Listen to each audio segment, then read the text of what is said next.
Are you prepared for an earthquake? This week, Washington State's emergency management is encouraging people to get ready. Yeah, it's the Great Washington Shakeout campaign. It aims to show people what they should do to survive and recover from an earthquake.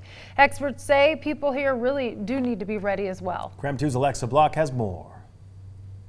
Experts say we're in a pretty unique situation here in eastern Washington. They tell me that we're surrounded by seismic activity. We've got a lot going on in western Washington, as well as to the east of us in Idaho and Montana. Spokane area and just kind of eastern Washington in general is behind. It's enclosed between two areas that are a lot more seismically active.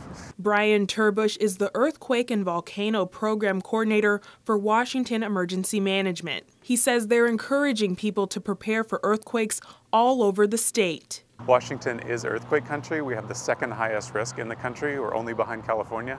So anywhere you are in the state, an earthquake could happen at any time. We've seen swarms of earthquakes in recent years, and that's got some people wondering if the big one is coming. So an earthquake swarm is just a series of earthquakes that happens over a period. It could be hours, it could be days, it could be months.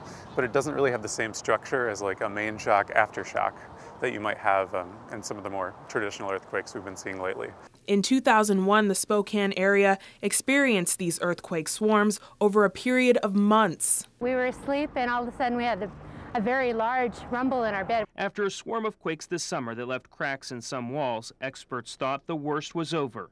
16 years later, questions are still swirling about what it meant. They just kind of happen, and it's not really definite whether they're a precursor to anything or not.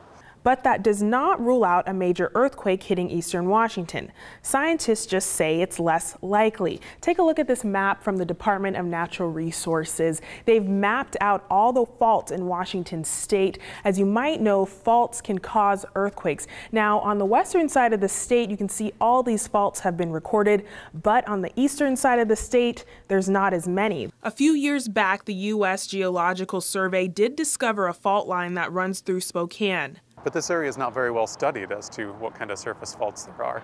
Turbush says it can be difficult to study earthquakes and predict when and where they'll strike. So he recommends people be prepared. Anywhere you go, there could be an earthquake. You can't predict them. Alexa Block, KREM 2 News. And if you would like tips to prepare for an earthquake, just head to krem.com. Yeah. Something you always hear about in Portland and Seattle, not so much here, but again, an important point, be prepared here too. Yeah, and if you're prepared for that, then you're prepared for a lot of potential disasters or emergencies.